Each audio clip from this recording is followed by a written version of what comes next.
Welcome to Saltier Politics. This is a big week. I'm going to let Julie take it from here. She just has a big announcement. You all might have seen it on Twitter, in the news, but Julie, you take it away.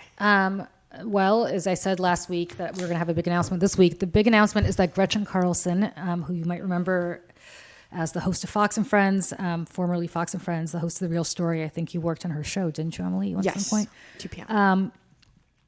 But most importantly, as the woman who really launched the Me Too movement, because she was the first, before Harvey Weinstein, before anybody else, to really take on predatory behavior with a very prominent man and win in a way that really showed women that if they stand up for what's right, they can actually accomplish their goals.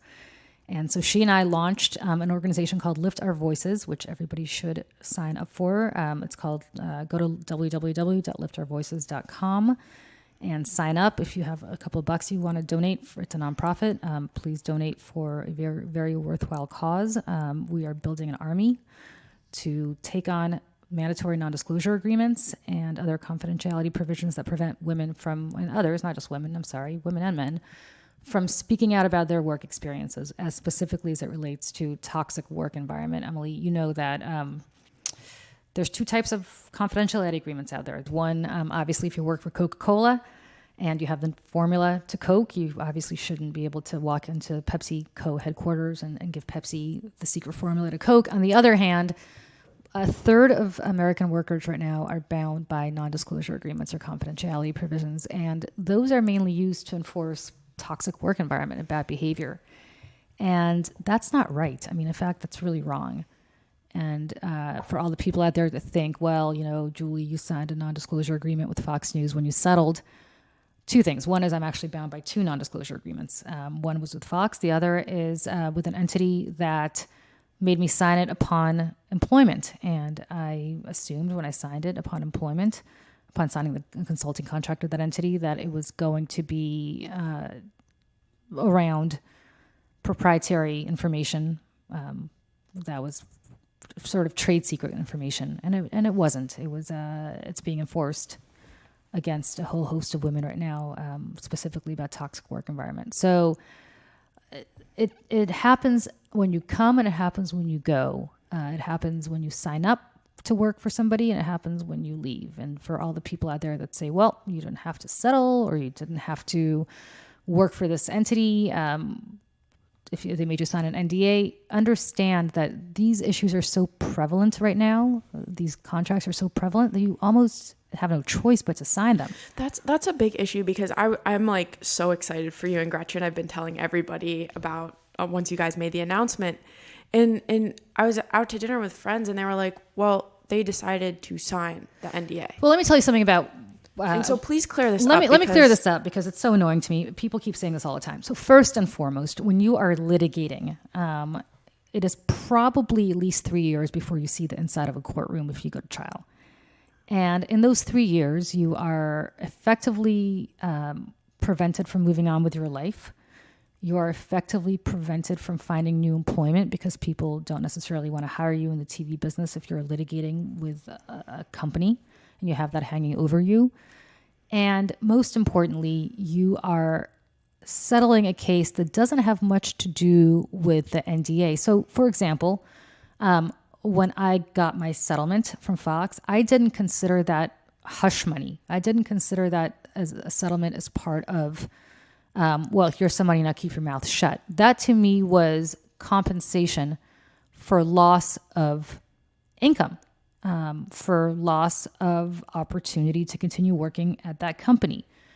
And what is interesting to me is how people say, well, you shouldn't have signed it. Well, okay, I could have not signed it. I could have continued to fight the good fight. I could have put myself through 2 to 3 more years of stress and motions and legal fees and lawyers and living in limbo. And sure, I could have done that, and I could have struck a blow for all the women out there, and I could have gotten up on the stand, and I could have told the truth, assuming that some of this stuff would have been admissible in court. As you know, legal motions, not everything is admissible, because not everything is considered Not everything is considered relevant to the case. And I could have won, but it would have taken basically a huge chunk of my life. For the year that I was actually in litigation with Fox, it was an all-consuming thing. It was very hard to move on. It was very hard to focus on raising my kid. It was very hard to focus on my business. It was very hard to try to find another job in television. I mean, all of that is impossible to do when you're in litigation. So people have to understand that, yeah, you don't have a choice. But think about this. Think about the women that I've heard from since really Gretchen and I launched this thing. I heard from a woman who was making $35,000 a year. And she was employed by a company where she got pregnant, and the company said to her, okay, well, we'll see you later. We don't want somebody who's pregnant working here. I don't know the reason why. It's obviously not legal, but I don't know the reason why. And it could be that they didn't want somebody who was pregnant. They didn't want to pay for healthcare costs for her and her baby. Who knows? Who knows why they didn't want a pregnant woman there? But the point is they didn't. And they basically let her go. And when they let her go, this woman, as I said, was making $35,000 a year, which is not a lot of money to live on, especially if you have a baby on the way. And they said to her, here is a severance package. And if you want to sign it, you can go ahead and sign this NDA. And that's the only way that you're getting your severance package, is if you go and sign this NDA. So this woman is making $35,000 a year, and she has one of two choices. She could either, in the moment when she's panicked, she just lost her job, she's having a baby, which is not an expensive endeavor. She probably lost her health care along with this job, where she'd have to pay COBRA, which is a really expensive endeavor. She had one of two choices. She could either agree to sign the NDA and get whatever money they were giving her, or she could say, nope, screw it. I'm going to take a stand. I'm going to sue. And then she'd have to hire a lawyer. And who knows if a lawyer would even take her case on a contingency. So she'd probably have to put some money down for even a consultation. And on $35,000 a year, that is not a huge amount of money to hire a lawyer.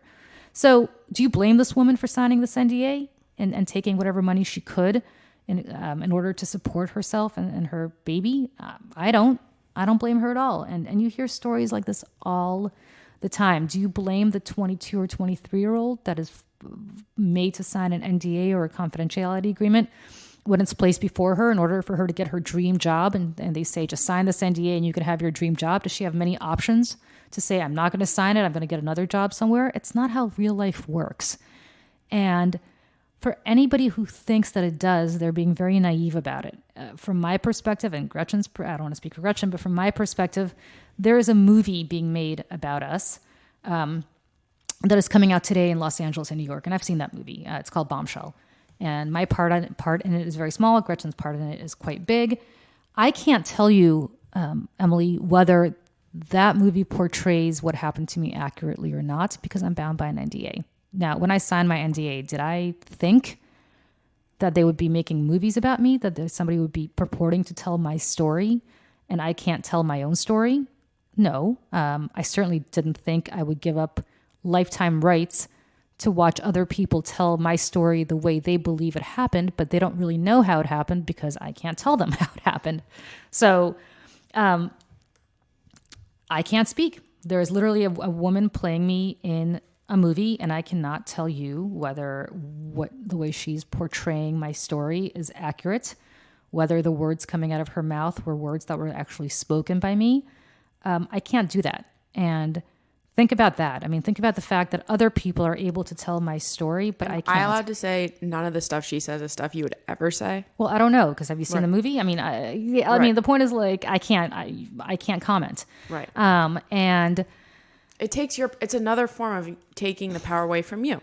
Well, what it does is, I don't have agency over my own story, right? Somebody, right. By the way, God bless Hollywood. I will say this. I'm very happy this kind of movie is being made. I'm very happy this movie got made. I'm very happy the loudest voice in the room, the loudest voice was made at Showtime. I cannot believe, I would not have been able to believe 3 years ago or 2 years ago that Hollywood would be focused on movies that tell the stories of women standing up to toxic workplace behavior. I think that is a humongous step in the right direction. And so I really commend Lionsgate that's making this movie, Showtime, which made The Loudest Voice, really commend them for making movies major movies and major TV shows about this issue. I think that's really showing how far we've come. But I couldn't cooperate with this movie, and I couldn't talk about my own experiences that might have informed this movie or not informed this movie.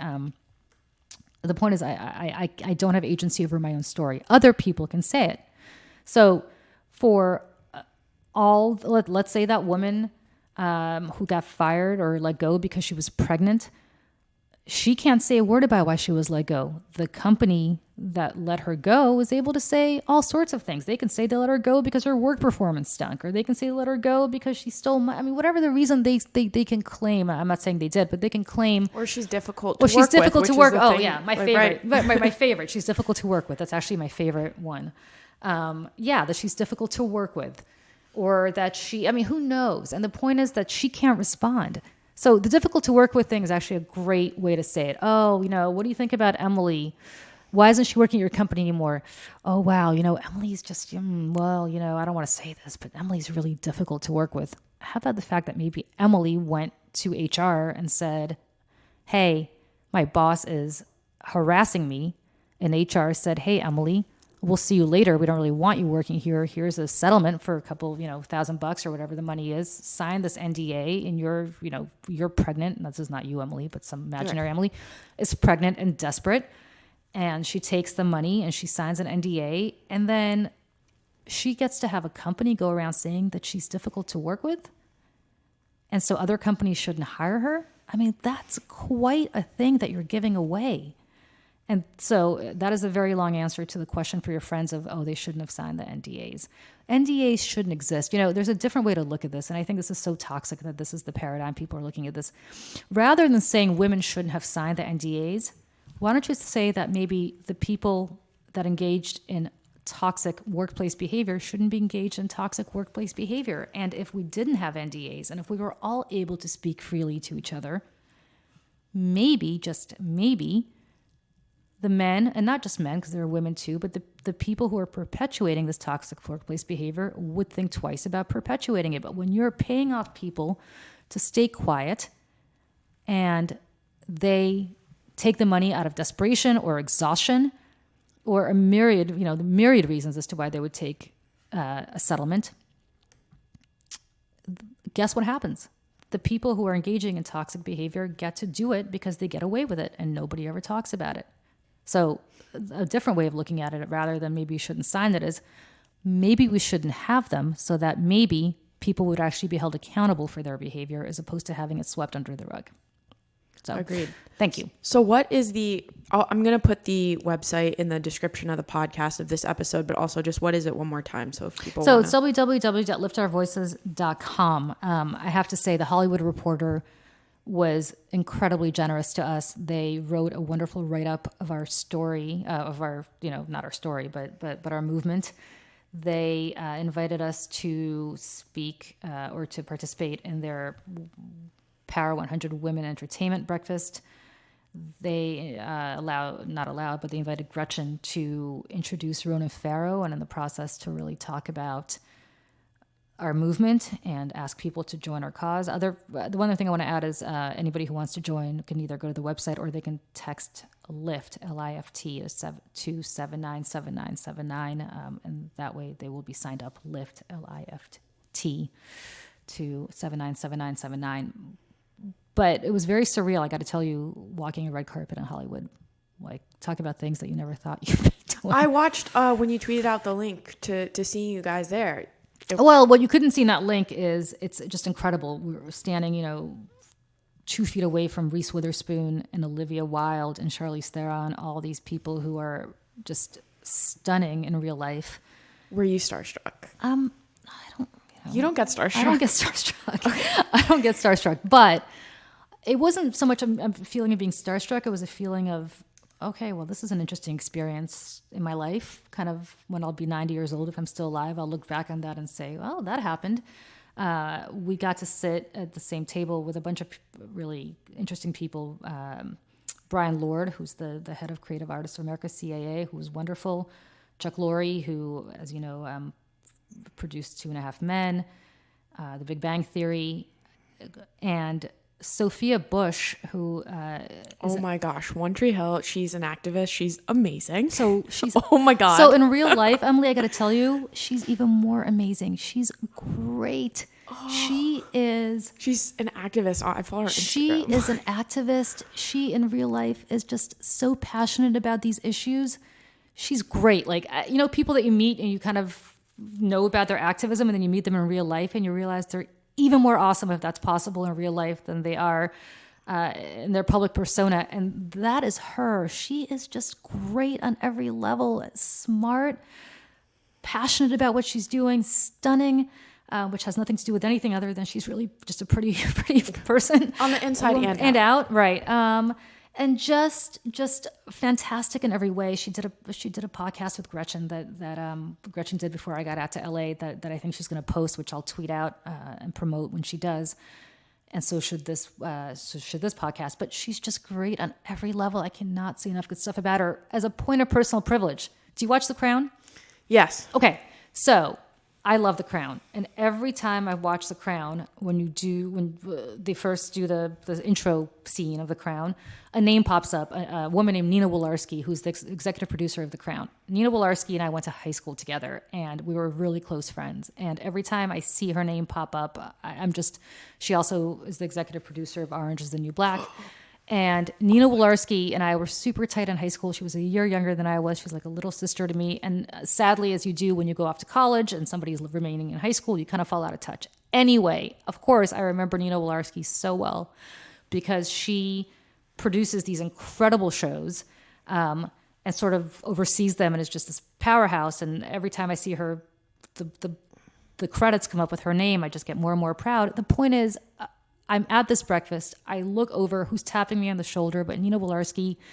And I am the highlight of my life was seeing her and who she's become. And she was another person who was just brilliant and sweet and pretty on the inside and out as a child and as a teenager. And to see what happens to people like that is just so satisfying that she has become this incredible, powerful woman in Hollywood, in an industry that obviously is not so kind to women, and she's literally like running drama at Netflix. No, but it really says something because Orange is the New Black, when that came out on Netflix, that was completely groundbreaking in the fact that it had mostly minority women and dealt with a lot of issues that really are taboo and were not dealt with on TV. And the fact that she pushed that through. She pushed it through. She created, oh my God. And let me tell you something about her. She is, a nice Jewish girl from Pennington, New Jersey. I mean, we went to school together, and she's doing all this groundbreaking stuff. And we had this great conversation about The Crown. I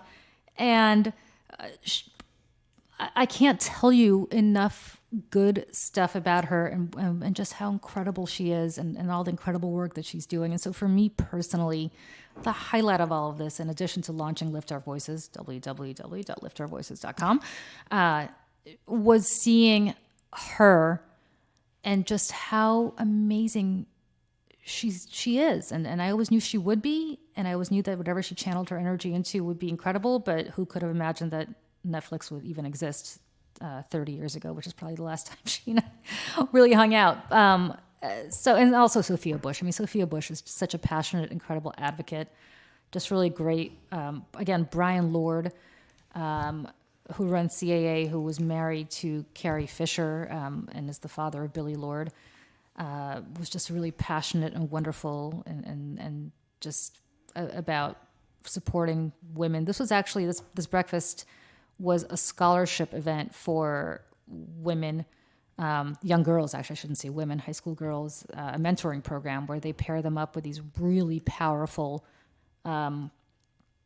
executives. And Nina Wolarski had done it last year. I was a mentor to one of these girls. But I mean, when I say like Sherry Lansing, I mean people like that who ran, was just the first really high profile female executive in Hollywood.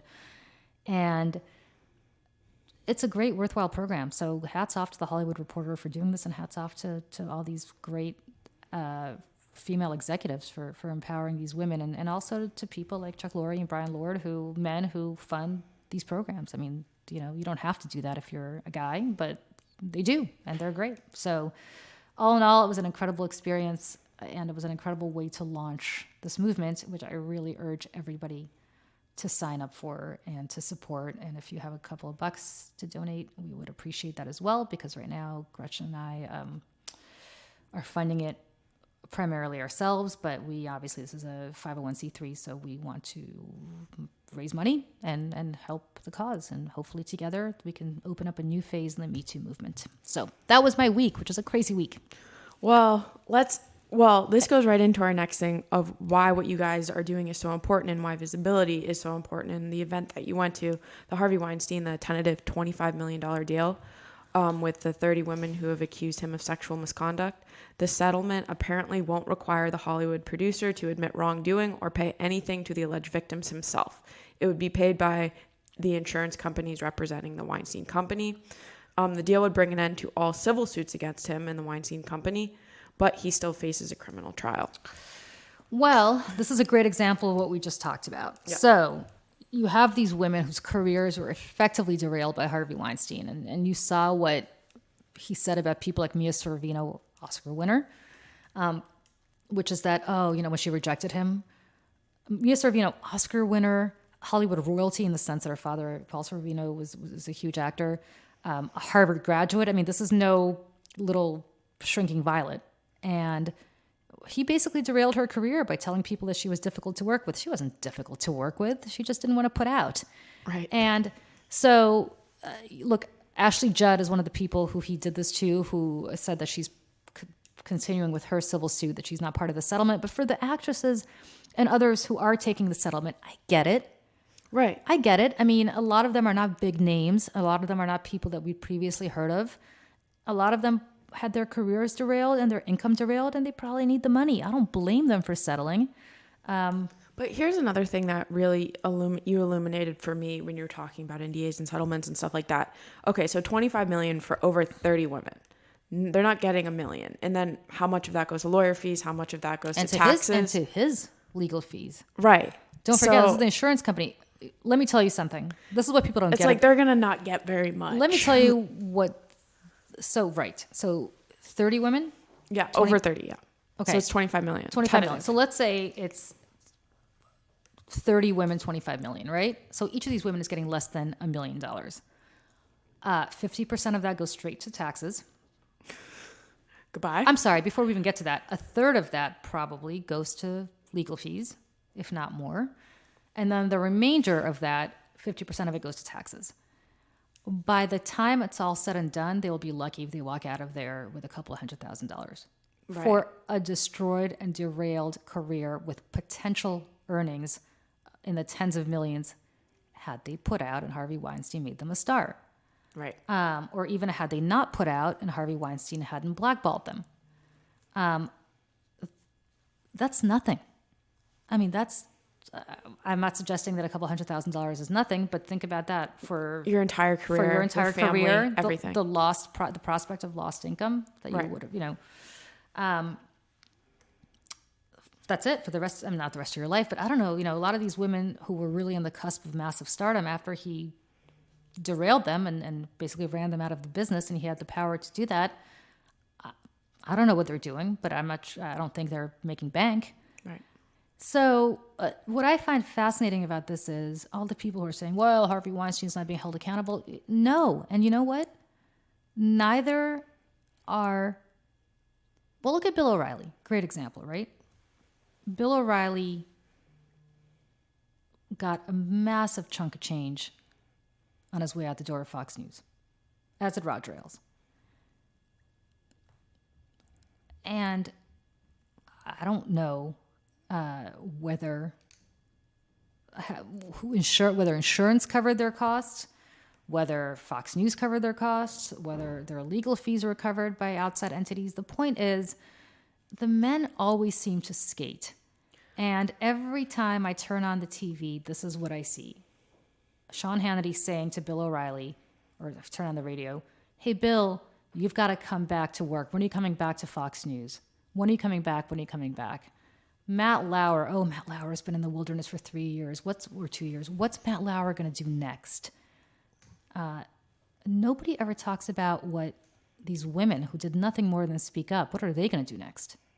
Right. And their careers are over. By the way, what's interesting about this is, do you see any of us working in TV news?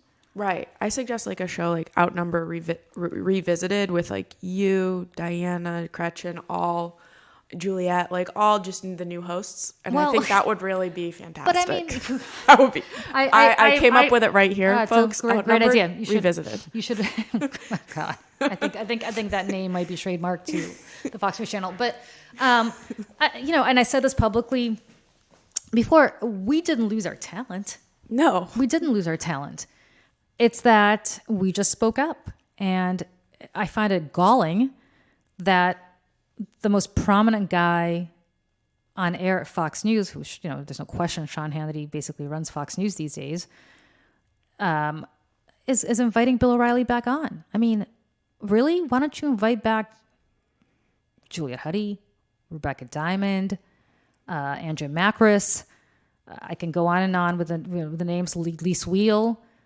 I mean, all of these women did nothing more than speak up about his behavior, and nobody's inviting them back on. And so to me, it's just galling, and it just shows how much further we have to go. And I will say this, Gretchen Carlson is doing incredibly important work, and Gretchen Carlson is doing incredibly visible work in the sense that she has a whole wonderful stuff that she's doing at Lifetime and other places. But there are other women whose stories were not as widely told, who just effectively are really not working in the business anymore. For what? For just having the temerity to talk about it. Right. And, let me just also say this, because I keep seeing on Twitter people responding to Gretchen. I don't know if she can say this, but I can say this, I guess, because it's not my NDA. All the people out there who are like, well, Gretchen, you only filed suit after you got let go, your contract expired because they wouldn't renew it because your ratings were so bad. So I don't think people get this. Gretchen's ratings were not bad when she was on Fox and Friends. In fact, Fox and Friends ratings were through the roof. Right. And then Gretchen got moved to the 2:00 hour, which people perceived to be a promotion. But if you understood how things work there, it was actually a massive demotion. And then I don't think that show, having been on that show, was given the resources that it needed. And basically it was starved. And so when shows get starved of guests or resources or promotion, shows don't do so well, right? They just don't do so well. And so it's very easy to say, well, the ratings were weak. People can make ratings weak and strong depending on how they want to treat those ratings. Yeah, find a 2 p.m. show with really good ratings. Yeah. They can say, look, when Megan had that slot or whoever had that slot, it was a higher rated show. It really depends on the resources that people put behind that show. Right. And would she have ever been taken off Fox and Friends if she hadn't complained internally? I mean, no, she wouldn't have been. I don't believe she would have been. I wasn't there, but she would not have been. And everybody seemed, the very same people who criticize her now all seem to love her when she was on Fox and Friends, and even when she was on The Real Story. And now suddenly, she speaks up, and she does what she does. I will say this about her, and I will say this about the movies that have been made about her. And I think, did you watch The Loudest Voice, the Showtime movie? Okay. So I watched The Loudest Voice, and then I watched Bombshell. And again, I'm very grateful that Hollywood is making movies that are focused on this issue. But I also was in the building the day that Gretchen filed her lawsuit. And if you recall, and The Loudest and Bombshell does a good Bombshell talks about this effectively, I think, where everybody kind of took out their phone and started messaging each other and whispering to each other, and everybody was like, oh my God, look what happened. And that's exactly true. That's exactly what happened. It was literally a bombshell that got dropped in the building, and not just in the building, but in the industry, as you remember, right? No, I remember what was really interesting was because I was writing on those shows at that time, and the intro to the show, it's The Real Story with Gretchen Carlson, how long that was up, and then the day they're like, now it's just the 2 p.m. show. And it was just interesting because we as writers were told nothing, and they're just like, okay, this is what's happening. Maintain that in the title, and we all kind of knew it was happening, but it's just weird. This just whole like air. Right. And what's so weird, right. And what's so weird about the whole situation, I know, right? And what's so weird about... so do we keep her name in the thing or do we take it Yeah. out? Like, what? That's right, because you were right. And so what's so weird about the whole thing is when you're in it and you're like, wow, that happened. And then, you know, a few of us who had experienced something similar were like, okay. But what is interesting about it is it's really not until you watch The Loudest Voice or you watch Bombshell that you realize the enormity of what she did.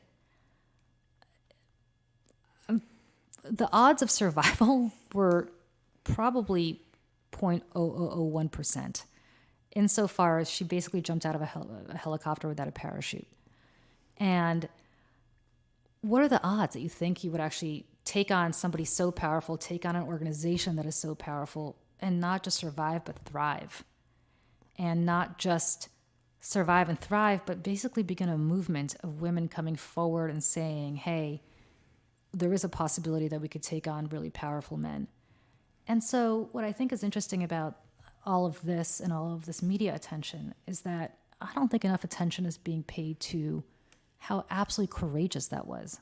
I mean, really, really brave. And I'm not her PR person. I'm not here to plug her in this way, other than just to say, the enormity of that, I think, is kind of lost on people until they really sit back and think about it and think about what they did. I can tell you, I wouldn't have had the courage to come forward if she hadn't. I mean, but just it's like having to go to work every day and then having the looks and then just also like, are people thinking about me? Are they even hearing me? I just can't imagine the psychological weight of that. It's, right. I had to do that for a little while. It's hard. It's hard because...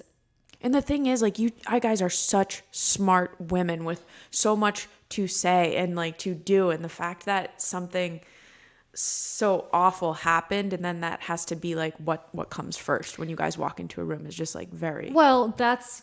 And so what's interesting about that is you raise an interesting point, which I don't think I've talked about before. But when this first happened to me and I first came forward, I don't think I realized the enormity of the media attention that it was going to get. And I think I've talked about this before, maybe not, but I remember I filed and then I had to go to work, back to Fox, the next day. And at some point that week, I'm walking out of Fox and I'm walking basically back to my office outside of Fox. And suddenly I hear Julie, Julie, Julie, and I turn around and it's a TV crew and they're running after me and they're shoving a camera in my face. And it was kind of like a very paparazzi moment. And they're like, how does it feel to be back at Fox? How does it feel to be back on air? How does that? And I said, just happy to be back to work. No, what do you think about Bill O'Reilly? Which I really had nothing to do with at all. It just so happened that when I filed my lawsuit, the New York Times dropped its story on O'Reilly, which I had no idea they were going to drop. But it looked like it was coordinated. It certainly was not. But people, just this camera crew, I think they were from NBC, if I'm not mistaken.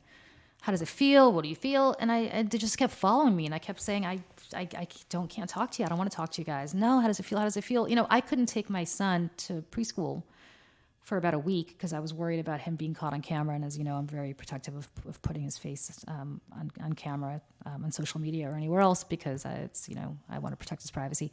So the psychological toll of that, the enormous realization that you could cure cancer, and the first thing that will ever be in the first thing that's ever going to be in your obituary is, Julie Roginsky, who, sued Roger Ailes, and of all the things that I'd done in my career professionally, and I had done a lot up to that point, that's going to be the takeaway.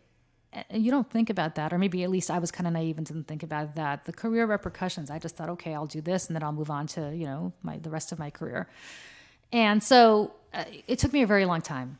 And after that happened, I didn't really want to have anything to do with anything. I went back to my consulting business, which I'd never given up, and which continued to thrive. And it was a great thing to do. And I'm perfectly happy raising my son, perfectly happy living my life, perfectly happy sort of staying below the radar. And I did that for about 2 years. And then what I think, and you know that, Emily, I mean, you know, you see me these days, I don't ever have the Fox dresses on. I don't really wear makeup. You know, I kind of went back to being just, you know, the person who I was before Fox. But what I don't fit into my Fox dresses anymore, which is nice, I guess. But what I find so interesting is that this moment kind of I wasn't looking for it, but it kind of came for me. Then suddenly somebody's making a movie about you. And my role in Bombshell is super small. I think if the actress who's playing me is on screen for more than a minute, I would be shocked. But it's pivotal is not the right word, but it's I guess, the Julie character is portrayed as one of the women who files a lawsuit against Roger Ailes, which is true. I did. So I kind of realized, wait a second, I kind of have to speak up because I have a megaphone and others don't. And and that's important because other people don't have the ability to speak up the way that I do. That woman who I talked about, the $35,000 a year woman, she doesn't have a megaphone. Nobody's going to be inviting her to some red carpet to talk about these issues. She doesn't have a podcast to talk about it the way you and I do. She doesn't have access to reporters that she can talk about these issues to. And so I think I kind of decided to put aside my convent life, not my real convent life, but I mean, it's my sort of hermit life, and talk about it and embrace it, whereas I had avoided it, I think, for a couple of years because I just didn't want any part of it, and really call out this culture and call out not just the TV industry, but industries all over the country that do this to women. And luckily I have the ability to do that. And so that's why we're doing it. That's why I'm doing it. Yeah, well, I think like the first word on your obituary will be something like lieutenant who led army of women. But I hope so. Or mother of the next president, because your son is just extremely intelligent. I appreciate that. Over my, well, I shouldn't say over my dead body. He can do whatever he wants to do. He can do as long as he's a Yankee fan. But I truly hope he doesn't go into having spent my entire professional life in politics. I truly hope he does something else. Like instead of running for president, maybe, I don't know. This kid would just kill in a debate, though. Let's just be honest. Oh my God, this kid. He could right now have a lesson in debates. Well, as you know, I debate for a living, and I have actually yet to win a debate with him. He just informed me that his bedtime is now 8:30, and I said, when did you come to that conclusion? He's like, no, that's what it is, and that's when I'm going to sleep. And I was like, but that's just not the case. And he's like, well, you can put me to sleep whenever you want. I will not shut my eyes until 8:30. And so what do you say to that?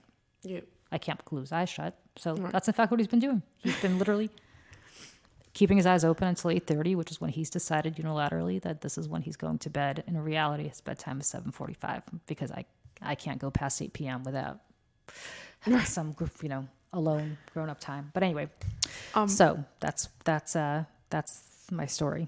So the next thing is the new Clint Eastwood movie, Richard Jewell. Oh, so Olivia Wilde plays a real life reporter, the late Kathy Scruggs, and her portrayal in the film offers to sleep with John Hamm's character Tom Shaw, an FBI agent, for information about the 1996 Summer Olympic bombing in Atlanta.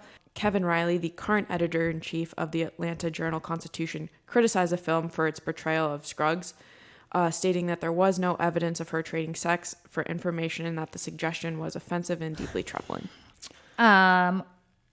Okay, so there's a lot to unpack here. So first of all, let me just say this. Olivia Wilde was at this breakfast that I attended yesterday. She actually guest edited the Hollywood Reporter issue that Gretchen and I are in, and she is really impressive in real life.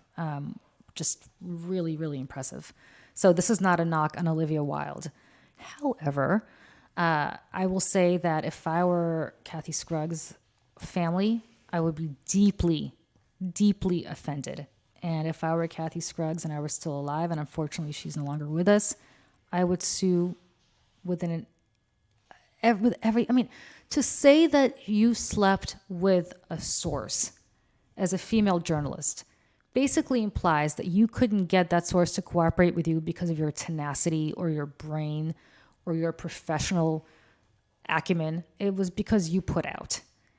And It's part of the overall issue, though. I feel like because a woman's not an executive producer unless she slept with somebody. She's not the top actress in the play unless she slept with somebody. It's just always. I mean, if I had $1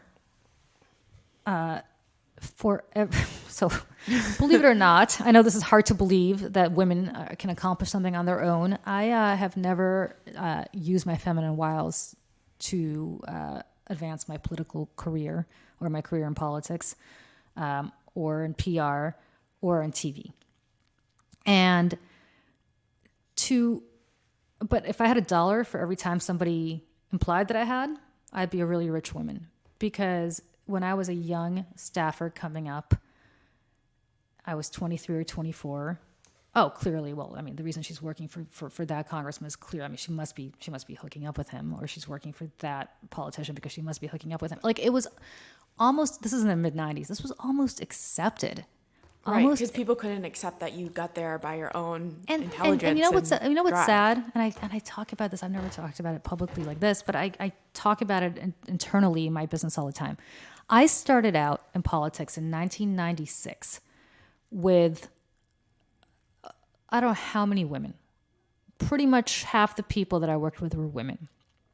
And then slowly but surely, they moved on to other stuff. And they kept moving on and kept moving on.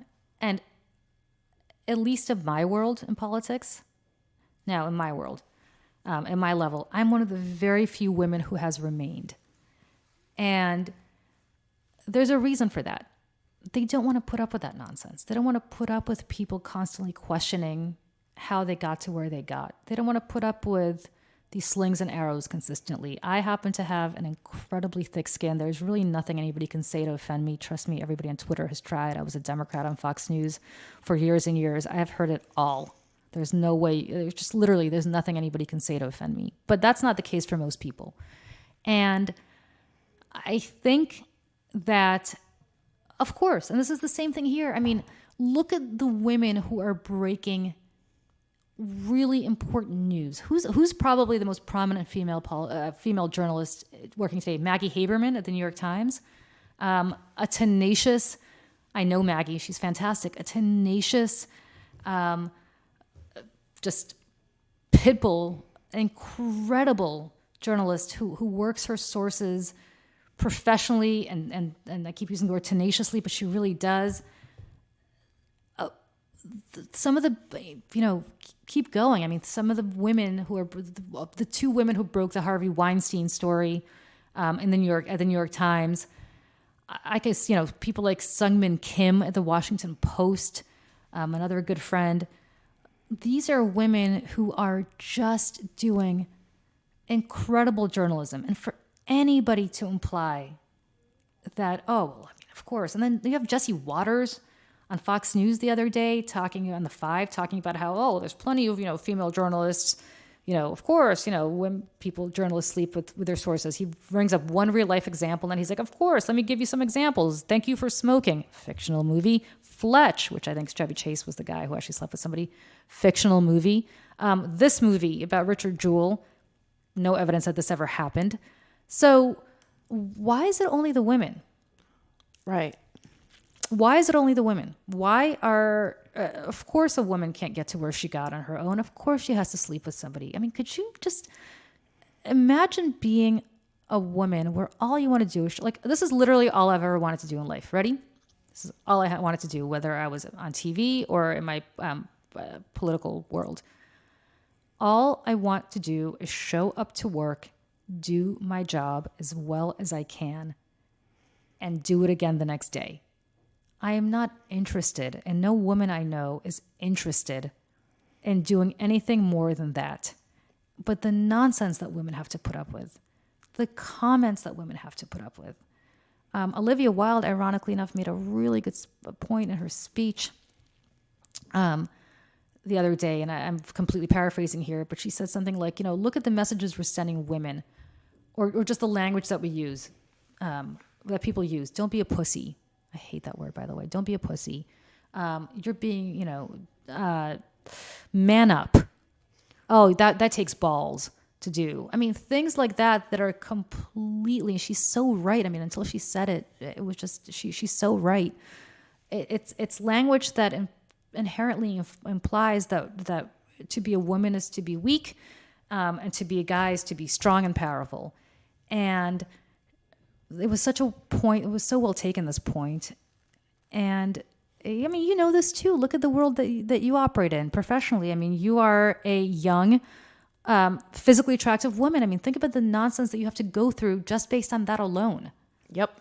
I mean, it's true, right? Yep. I mean, how many to be taken seriously? To be taken seriously, that right? Because you walk into a room and you have been blessed with good looks, which, by the way, you did nothing to earn. Oh, this is usually so. I often do interviews behind camera and ask the people, and oftentimes the first thing when often interview men when they sit down is, "Oh, this isn't going to be hard. I get to look at you the whole time." Yeah. What about what I have to say? I just I understand they're being nice and it could be awkward, but it's like. But that's my point, right? So look, you've immediately put me in like a sexualized manner. Totally. About my looks, not about the content of the interview that has nothing to do with this. And let me tell you something. I think the best looking guy on the planet is, John Hamm, who I think everybody knows. I think is incredibly good looking. I can't imagine ever interviewing John Hamm and the first words that would come out of my mouth would be, "Oh, this isn't going to be hard because you're good to look at." How about, "Oh no, John Hamm, you're an incredible actor. Right. And you did such a great job as Don Draper in Mad Men and every other role that you've had. You've been so incredible and you've got such incredible range." It would never occur to me to tell him that I think he's a good looking guy, although he is. So, but yeah, I mean, and again, listen, God bless, but you were born looking the way you look. It's not like you earned, I mean, granted, you run like a fiend and you're in great shape and you eat well. But I mean, my point is none of us earned the way we look. Right. We were born looking a particular way.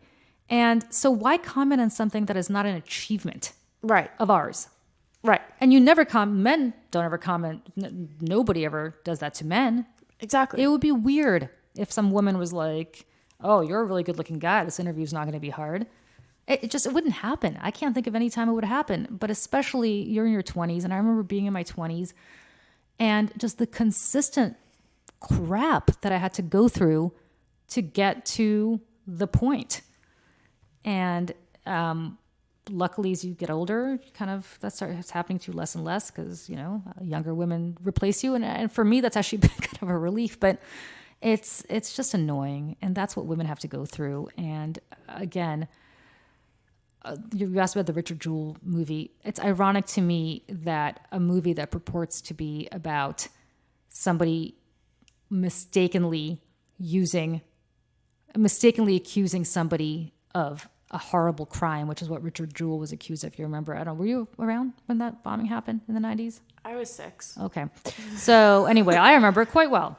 And it was obviously huge domestic. I think it might have been, this is pre-Oklahoma City bombing, certainly pre-9/11. It was a huge domestic terrorist case. And this poor guy, his life was destroyed because he was incorrectly identified by the media and his life was destroyed. How about the movie that purports to be about that, and that's a noble cause, and I'm glad they made that movie, doing basically the same with a reporter. Right. It's like the irony is completely lost on Clint Eastwood. And no, by the way, it's not because Clint Eastwood is a Republican, Jesse Waters. That's not why I'm critical of it. I don't care if it's Clint Eastwood or if it were, Joe Blow. You just don't do that to somebody, especially to a dead woman that can't defend herself. That's just awful. Agreed. So, Julie, what are you salty about this week? So I had a pretty good week. Yeah. And so I have not been too salty, but I am salty about guess what? I'm salty about Donald Trump and Jared Kushner. Oh. How about Donald Trump classifying Jews as a nationality? Oh, let's. So, as you know, I come from the Soviet Union, and the Soviets. So when you were a citizen of the Soviet Union, you had something called an internal passport because you were not allowed to externally leave the country. So it was basically your identification papers. And there was section number 5.5 on your identification papers. And so if you were a Soviet citizen, but if you were Ukrainian, if you were living in Ukraine, your nationality was Ukrainian. And if you were living in Russia, your nationality was Russian. And if you were living in Latvia, your nationality was Latvian, and so on and so forth. But if you were Jewish and you were living in Russia, your nationality would not be Russian. Your nationality would be Jewish. So I was born in Moscow, which is in Russia, but my nationality would not have been Russian. It was Jewish. My mother was born in Moscow the same way that her next door neighbor was born in Moscow. The next door neighbor's nationality was Russian. My mother's nationality was Jewish. And same thing with my father.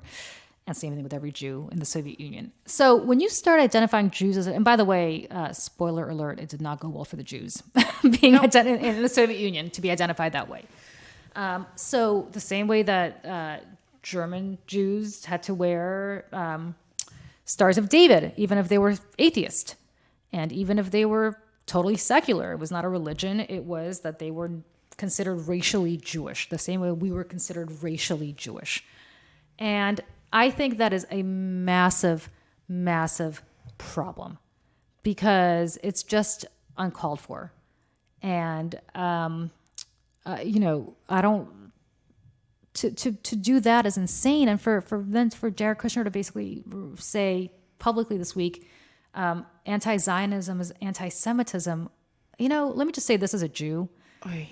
Oy is right. There are very many different kinds of Jews. There are Jews who consider themselves Jewish because they are religious Jews, and they follow the Jewish religion.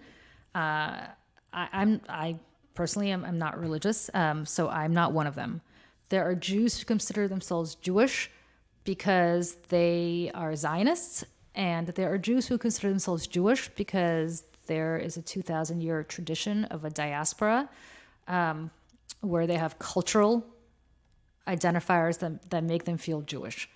And there are people who are a combination of all three, and there are probably 100 other things and ways that Jews would self-identify themselves as Jews. It is not the same thing as being a Christian, where you're a Christian if you believe that, Jesus Christ is the Son of God and was born of the Virgin Mary.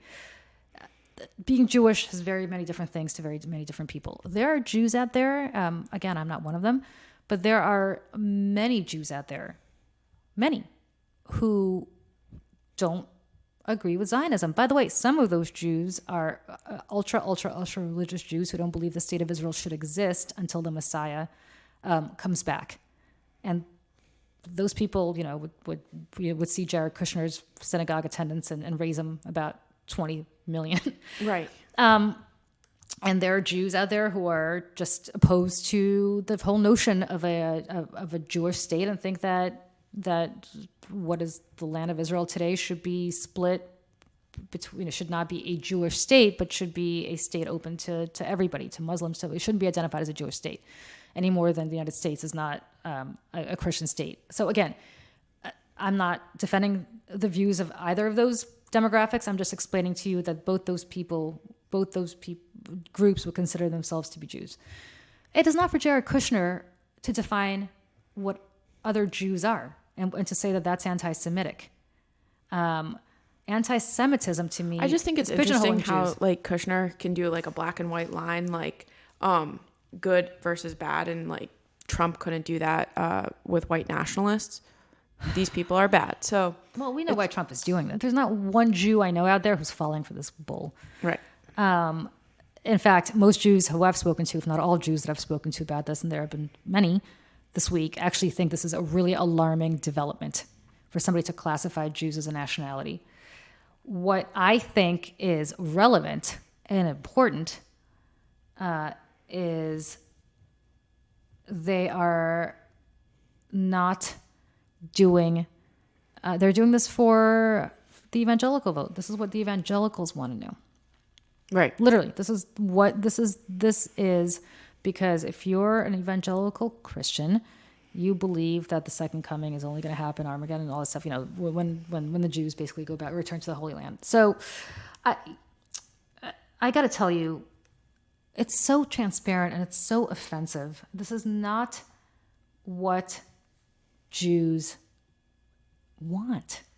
It's just not. And I don't want to speak for all Jews, because I should say this is not what I, as a Jew who knows my history and came from the Soviet Union, want.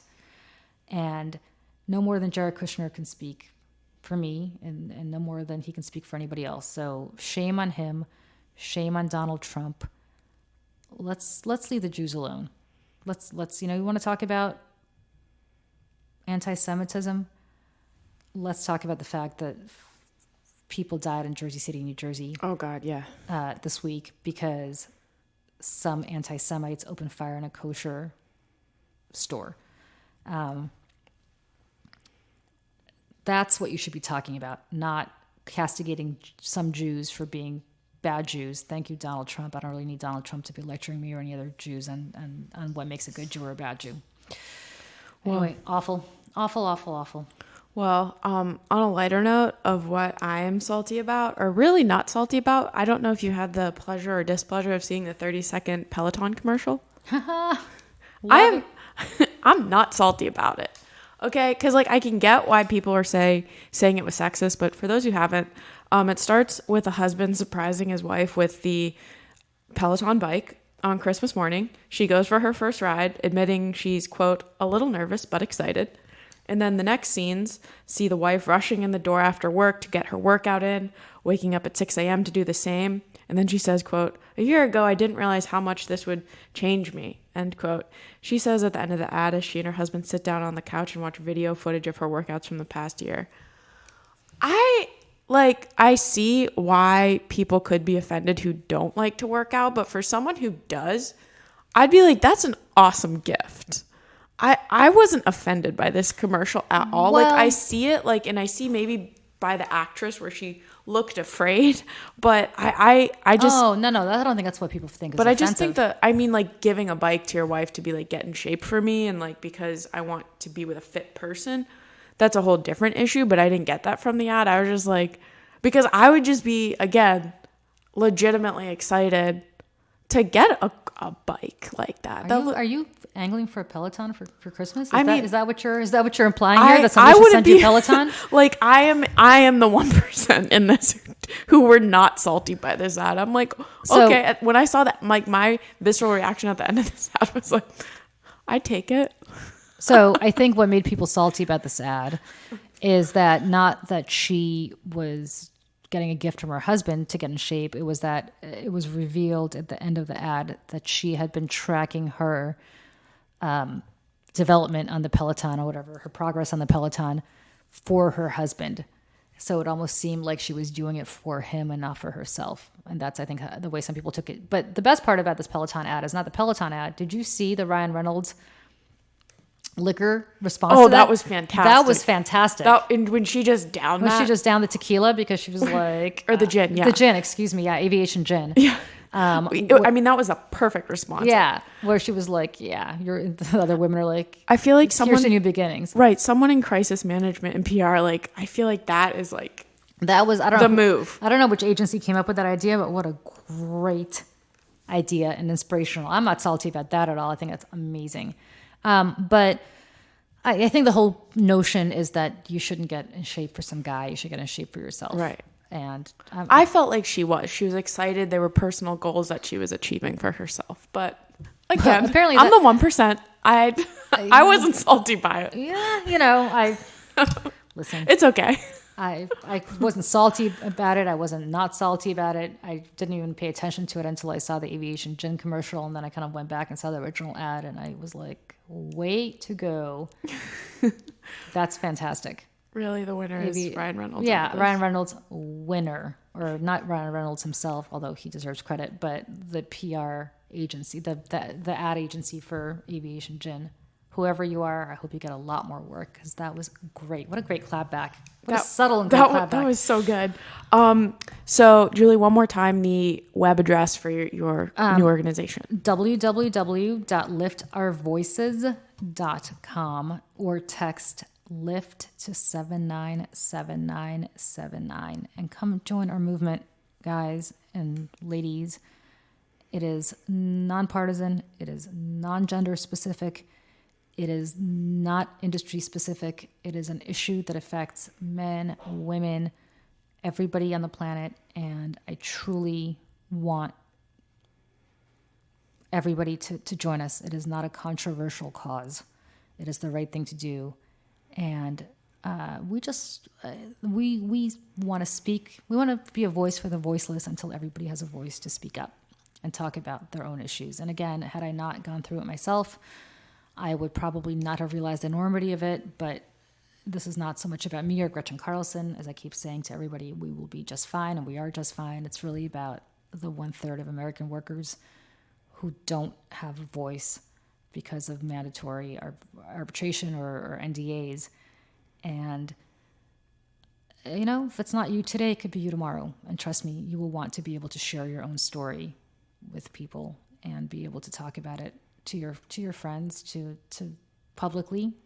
There may be somebody that you work with who you don't think should be employed and should be around other people, and you will not be able to warn those people about what's coming for them because you're bound by a mandatory muzzle order, effectively, and that's not right. So do it on behalf of yourselves, your wives, your daughters, your husbands, your sons. Everybody deserves to be able to tell their own story. What do you have on tap this weekend? Anything good? I have a couple of brunches, and I've added back into my workout some rowing. So I have some rowing classes in there. So again, not mad about the Peloton. You're such a... So how about you, Julie? Any more soccer games? I will not be working out this weekend. What am I doing this weekend? I'm trying to remember what I'm doing this weekend. I have been traveling. I literally flew to Los Angeles on Tuesday. I feel like I don't even know what day it is. Flew to Los Angeles on Tuesday. Got in sort of midday. But took me like 7 hours to get there. Had dinner. Started a movement. Got back on the plane. Do you watch Curb Your Enthusiasm? Yeah. So I was sitting behind Cheryl Hines, who was with her husband, Robert Kennedy Jr., on the plane. No. And I had a drink because naturally I had it by that point because I was flight delays and it was late and I was tired and I hadn't slept and yada, yada. And after drink number 2, I was like, oh my God, I really want to approach Cheryl Hines. And I never approach any celebrities. I don't really get that starstruck, but just approach her and tell her how much that show means to me and how much it's meant to me. And then I thought, okay, that would be a really lame and kind of weirdo stalker thing to do. So I didn't. But anyway, that was my cool sighting. And after Charlize Theron and all those at the event. Cheryl Hines on the plane. Cheryl Hines is That's awesome. So anyway, I just want to be clear that was a really cool experience. What am I doing this weekend? I don't know what I'm doing this weekend. I'm definitely not introducing rowing into my workout. I'll tell you that. I don't actually have any plans, which means that it will get very busy very quickly. It will get very busy very quickly because I assume my 7-year-old has plans that I don't even know about that will require many play dates and other running around activities with him. So I'm already kind of tired thinking about that. But debate practice. Oh God, I just I keep saying to him, isn't there just once that you just don't want to debate and you just want to say yes, mommy? And he just looked at me like I was crazy, like he doesn't understand that concept. Isn't there just when I say get dressed, isn't there just once that you can just say, okay? No. And the response was like, it's very quizzical, like, huh? Because I don't think it's in his nature to just take the first offer that's given to him. It's not. It's not. If I'm like, hey, can you put on your socks? He'll be like, how about in 10 minutes? And I'll go, how about Can you say hi to Emily? Can you say hi to Emily? Yeah, in 5 minutes. How about right now? Okay, how about in 3.5 minutes? Okay, how about in 2 minutes? Everything's a negotiation. That's a little difficult. You know what? You want somebody to negotiate for you. You want somebody to go in there and negotiate for you. You want to buy a car? That is the guy to take with you. He will never take the first offer. No, just the look. I'm bringing him with me. Anyway, I'm already tired talking about it, so let's stop. Okay, great talking to everybody, and we'll see you next week. Bye.